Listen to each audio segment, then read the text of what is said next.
అంటే ఎట్లా సార్, ఎక్కడో చిట్టివలస గ్రామంలో పుట్టి పేదరికమైనటువంటి కుటుంబం నుంచి వచ్చి ఒక క్రిస్టియన్గా కన్వర్ట్ అయినంత మాత్రాన ప్రపంచ దేశాల్లోనే 170 180 దేశాలు తిరిగేలాగా అంత అభివృద్ధి ఏ విధంగా సాధించగలిగారు ఆయన? నిజం చెప్పాడు కాబట్టి, నమ్మకం కలిగించాడు కాబట్టి, ఓకే, ఆ నమ్మకం కలవడానికి చెప్పింది నిజం కాబట్టి, ఓకే, చెప్పింది వాస్తవం కాబట్టి, ఒక్క రూపాయి కూడా డబ్బులు ఆశించలేదు కాబట్టి అంతే. కానీ billions of dollars, millions of dollars వచ్చాయి. అవన్నీ కూడా ఆయన ఏం చేసేవాడు అనేసి అంటే చారిటీ కోసం అని చెప్పి ఉపయోగించేవాడు. మెయిన్గా ఆర్ఫనేజ్లో ఉండేటువంటి వాళ్ళని, వితంతువులకి, ఇట్లాంటి వాళ్ళకి చేసేవాడు. ఇక్కడ మన జహీరాబాద్ దగ్గర ఐ థింక్ 110 ఎకరాలు 130 ఎకరాల్లో పెద్ద ఆశ్రమం ఉంది. One of the world's biggest అంటారు దాన్ని. చాలాసార్లు అడుగుతాడు, నాకు కూడా మంచి ఫ్రెండ్ ఫర్ ఇన్ఫర్మేషన్ పాల్ గారు. అమెరికాలో ఉన్నప్పుడు ఫోన్ చేస్తాడు, ఇక్కడ ఉన్నప్పుడు ఫోన్ చేస్తాడు. ప్రజాశాంతి పార్టీ పెట్టాడు. ఐ థింక్ 2019లోనో 2008లోనో ఎప్పుడు పెట్టినట్టు ఆయన తెలుసు. ఆయన పాలిటిక్స్లోకి రావడం అనేటువంటిది ఆయన చేసినటువంటి బిగ్గెస్ట్ బ్లండర్. కానీ మనిషి మటుకు పట్టుకున్నాడంటే మటుకు వదిలిపెట్టడు. పట్టుకున్నాడంటే వదిలిపెట్టడు. చిత్రం ఏంటో తెలిసిన, ఆయన మీద ఒక క్రిమినల్ కేసు, ఒక సివిల్ కేసు ఉన్నాయి. క్రిమినల్ కేసు ఏమో వాళ్ళ అన్నని మర్డర్ చేశారనే దాంట్లో క్రిమినల్ కేసు, అది సుప్రీంకోర్టులో ఇంకా స్టిల్ నడుస్తుంది. ఇంకొకటి సివిల్ కేసు, ల్యాండ్ కన్నా ప్రాపర్టీకి సంబంధించింది, ఆయనకున్న ట్రస్ట్లకు సంబంధించిన ప్రాపర్టీ, దానికి సంబంధించినటువంటిది. వాళ్ళ వదిన కూడా ఏదో క్లెయిమ్ చేసింది, సంఘం సమాచారం. దానికి సంబంధించిన 2 కేసులు అనమాట. అంటే ప్రజలకు ఏంటంటే పాజిటివ్ థింగ్స్ చెప్పాలి, నెగిటివ్ థింగ్స్ చెప్పాలి, 2 తెలియాలి కదా. చెప్తున్నాను నేను. Is a good friend of mind. నాకు మంచి మర్యాద, గౌరవము, సంగతి సమాచారం ఇస్తాడు. చాలా ఫ్రీక్వెంట్ మన ఈవెన్ అమెరికాలో ఉన్నప్పుడు కూడా మాట్లాడేవాడు. రాత్రిపూట 11-11:30 కూడా మాట్లాడతాడు. Everything is all right. మనిషి ఏమి రూపాయి ఆశించేటువంటి వాడు కాదు. ఆయన చెప్పిన దాంట్లో మనం మంచి ఎంతవరకు ఉంది అనేటువంటిది మాత్రమే మనం గ్రహించాలి, కానీ నెగిటివ్గా తీసుకోవాల్సిన అవసరం లేదు.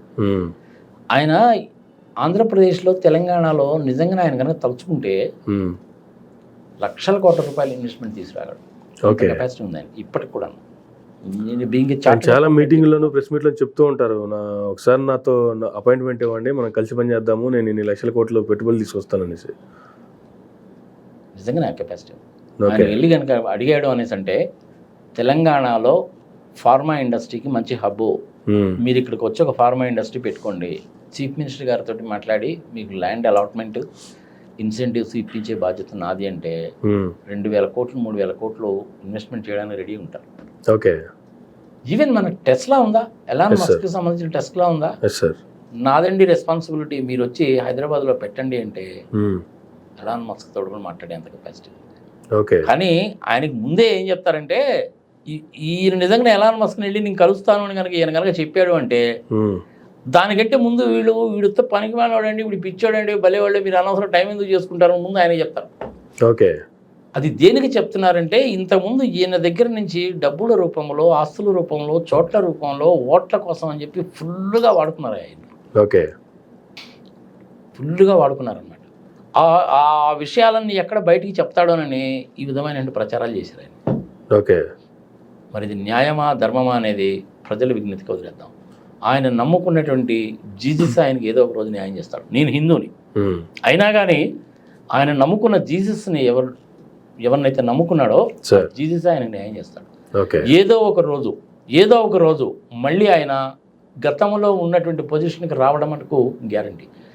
జీవితంలో ప్రతి ఒక్కళ్ళకి కూడా అప్ అండ్ డౌన్స్ ఉంటాయి బా, ఉంటాయా చెప్పు, ప్రతి ఒక్కళ్ళకి కూడా ఉంటాయి కదా, వెనక్కి కూడా అలాగే ఉంటాయి.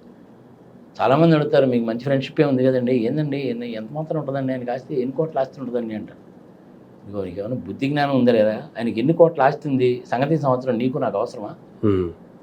ఉంటుంది, ఆయనకి 1,00,000 కోట్లు ఉంది, అయితే ఏందంటావు అంటే మనం అడిగితే ఇస్తారండి అంటారు.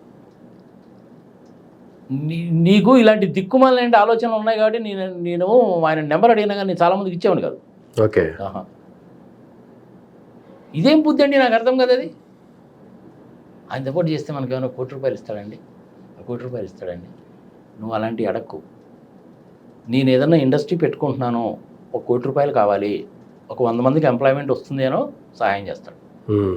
నా ఆర్థిక పరిస్థితి బాగాలేదు, నా పిల్లలకి చదివించుకునేటువంటి ఇది కూడా లేదు, అడుగు ఇస్తాడు. అంతేగాని ఇలా కుదరదు. ఏం చేశారు అనుకున్నావు అది? సార్ ఆయన ఎస్ఎట్స్ మొత్తం ఫ్రీజ్ చేశారు స్వామి. ఆయనకి కొన్ని వేల కోట్ల రూపాయలు బ్యాంక్స్లో ఉన్నాయి ఆయనకి, లేక కాదు. ఆయన ఏం చేశారంటే ఫ్రీజ్ చేసేసారు. ఈవెన్ దెన్ ఒకరోజు నేను ఇండియా వచ్చిన తర్వాత వెళ్తే నాగార్జున రెడ్డి గారు నాకు వైట్ కలర్ ఉన్నటువంటి మంచి కార్లు, ప్రిఫరబుల్లీ ఎస్యూవీ మోడల్స్ 5 కావాలండి అన్నాడు. 48 అవర్స్లో అరేంజ్ చేయాలండి అన్నాడు.